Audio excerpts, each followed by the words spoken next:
முன்னெல்லாம் கடிகார தாத்தா வச்சுருந்தது, புள்ள வச்சுருந்தது 2-3 ஜெனரேஷன் வரும் கடிகாரம். இப்போ கிடையவே கிடையாது. எல்லாம் யூஸ் 110 ரூபா சரியாக போச்சு. இதை நம்ம அவாய்ட் பண்ணணும், அவசியம் அவாய்ட் பண்ணணும். வாங்கிற பொருள் 2 தலைமுறைக்கு இருக்கிற மாதிரி பிளான் பண்ணணும். ஏன்னு கேளுங்க, ஒரு பெரிய இதுக்கு பின்னாடி ஒரு பெரிய சிரமம் இருக்குது. நாம் அன்னன்னைக்கு குப்பையை சேர்த்துட்டே இருக்கோம். நீங்கள் இது விஷயம் மேதாவிகள்லாம் யோஜனை பண்ணணும். நம்ம ஆசிரமத்திலே நான் ரொம்ப கவலைப்படுறேன். கிட்டத்தட்ட 30-40 பேர் தங்கியிருக்காங்க. இந்த குப்பையை டிஸ்போஸ் பண்ணுறது கஷ்டமாக இருக்குது. அப்போ கவர்மெண்ட் எவ்வளோ கஷ்டப்படும்.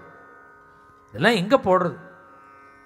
பொழுது விடிஞ்சா நீ வாங்கி வாங்கி சேர்த்தேன்னா கொஞ்ச நாளில் ஒரு 10 நாள், ஒரு 2 மாதம் 3 மாதம் கடிகாரம் ஓடுறத தூக்கி போட்டுடுற. அதை எங்கே பூமியில் போடுறது? அது எப்படி ஜெரிமானம் ஆகும்? பூமி வீணா போயிடாதா? அது மாதிரி நாம் உடனே அதை யூஸ் பண்ணிவிட்டு தூக்கி போடுற மாதிரி இருக்கக்கூடிய விஷயங்கள் சிலது தேவை தான். ஆனால் நம்முடைய லைஃப் ஸ்டைல் மாறினதுனால நிறைய அது மாதிரி தப்பு பண்ணுறோம். இந்த குப்பையெல்லாம் எங்கே போடுறதுன்னு தெரியல. இப்போ நாம் இந்த குப்பைக்காக 1 ஏக்கர் நிலம் வாங்கியிருக்கேன் குப்பையை போடுறதுக்கு. இப்போ நம்ம சின்ன ஒரு ஸ்தாபனத்திலேயே இது மாதிரி இருக்கு.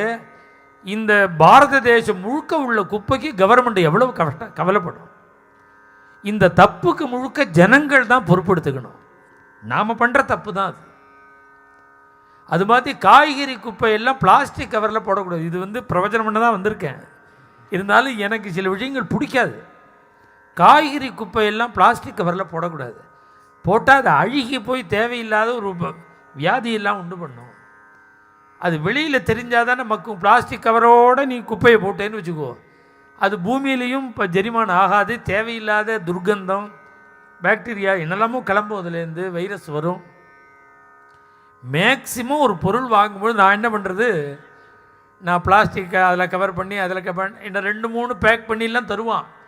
நீ வஸ்துவை ஒண்டி கொடுன்னு என் பையில் வாங்கி வச்சுருவேன். நீ எனக்கு வேறுமே என்ன டப்பாலாம் வேண்டாம், பேப்பர் வேண்டாம், பிளாஸ்டிக் இதெல்லாம் நீயே வச்சுக்கோ. அந்த வஸ்துவை ஒண்டி என்கிட்ட கொடு, என்கிட்ட பை இருக்குன்னு. இது மாதிரி நான் வாங்கும்போதே அவாய்ட் பண்ணிவிடுவேன் அதை, ஒரு பொருள் வாங்கும்போதே. அதனால் இப்போ நமக்கெல்லாம் அவசியம் தெரிஞ்சுக்க வேண்டிய ஒரு பெரிய தர்மம் என்னென்னா, பகவன் நாம சங்கீர்த்தனம் அவசியம். முதல்ல வாழ தெரியணும். முதல்ல இந்த குப்பையை முதல்ல ஹேண்டில் பண்ண தெரியணும். ஒவ்வொரு ஆற்றுலையும் இந்த கவலையே இல்லாமல் கண்ணாபின்னு குப்பை சேர்த்து இந்த பாரத மாதாவையே தப்பிக்க விடுறாவா, பூமியை கஷ்டப்பட வைக்கிறாள். அதனால் குப்பையை அவாய்ட் பண்ணணும். தேவையில்லாத குப்பையை ஆற்றுல சேர்க்கக்கூடாது. 35 டிவி வச்சுக்கிறான் ஆற்றுல. எதுக்கு அது ரிப்பேர் ஆனால் தூக்கி போட்டேன்னா எங்கே போடுறது? அது எப்படி ஜெரிமானம் ஆகும்? அது பூமியில் போட்டால் அது மக்கி போகுமா? அது வேறு எங்கே போடுறது? அது இது ஆச்சரியம் என்னென்னா, சமுத்திரத்தில் பார்த்தா டன் கணக்கு இருக்கான் பிளாஸ்டிக். அதனால் பிளாஸ்டிக் அவாய்ட் பண்ணணும் கவர்மெண்ட்லாம் சொல்கிறாங்க. சில பசுமாட்டுகளுடைய வயத்தில் நார்த் இந்தியாவில் 8 கிலோ 10 கிலோ பிளாஸ்டிக் கவர் உள்ளே இருக்குது. அது அகாரணமாக காலமான உடனே அதை போஸ்ட்மார்ட்டம் பண்ணி பார்க்குறா. ஏன் இப்படி போகிறது பசுமாடுன்னு பார்த்தா உள்ள 10 கிலோ பிளாஸ்டிக் கவர். இது இந்த மெட்ராஸில் எத்தனை பசுமாடு சுற்றுறது? நீங்கள் ரோட்டில் போடுற பேப்பரெல்லாம் அதுதான் சாப்பிட்றது. நாம் அறியாமலே கோகத்தி பண்ணிட்டு இருக்கோம் நாம் ரோட்டில் பிளாஸ்டிக் போடுறதுனால. அதனால் நாம் சின்ன சின்ன காரியங்கள்லாம் கூட தீர்மானமாக நாம் அவாய்ட் பண்ணணும். நம்ம பெரியவா பண்ண மாதிரி ஒரு கடிகாரம் வாங்கினா ஒரு 50 வருஷம் உழைக்கிற மாதிரியாவது இப்பயும் கிடைக்கிறது. வாங்கிவிட்டா இந்த 2 வருஷத்துக்கு ஒரு தடவை மாற்றினா ஒரு 25 கடிகாரத்தை அவாய்ட் பண்ணின பெரிய லாபம் கிடைக்கும் நமக்கு. இந்த குப்பையை அவாய்ட் பண்ண லாபம். அதனால் அதோடு கூட பெரிய கடைகள்லாம் இப்போ கும்பகோணத்துலேயே என்ன பண்ணுறான், இனி ₹1,00,000 சாமான் வாங்கினா கூட பேப்பரில் தான் மடிச்சு தரோம். ஒரு ஒரு ஜுவல்லர் சொத்தம் டப்பாவே தரதில்லை, பிளாஸ்டிக்லேயே தரதில்லை. நீ ₹1,50,000 ஒரு சாமான் வாங்கு, அதை அழகாக ஒரு பேப்பர்லையே மடித்து இன்னொரு பேப்பரில் போட்டு கொடுத்துட்றான்.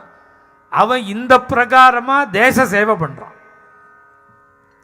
அதனால் நாம் செய்ய வேண்டிய ஒரு காரியங்களில் முக்கியமான ஒரு காரியம் குப்பையை அவாய்ட் பண்ணுறது, தேவையில்லாததை ஆற்றுக்கு கொண்டே வரக்கூடாது. இது மாதிரி நாம் பண்ணுறதுனால தான் அவன் மாற்றி மாற்றி போட்டுன்னு உற்பத்தி பண்ணுறான் எல்லாத்தையும். அதுக்கு உபயோகம் இருக்கிறதுனால தான் உற்பத்தி பண்ணுறான். அதனால் குப்பையை அவாய்ட் பண்ணணுங்கிறது ஒரு விஷயம், ஒரு அவசியமான ஒரு தர்மம், தேசத்தை ரட்சிக்கிற தர்மம் அது.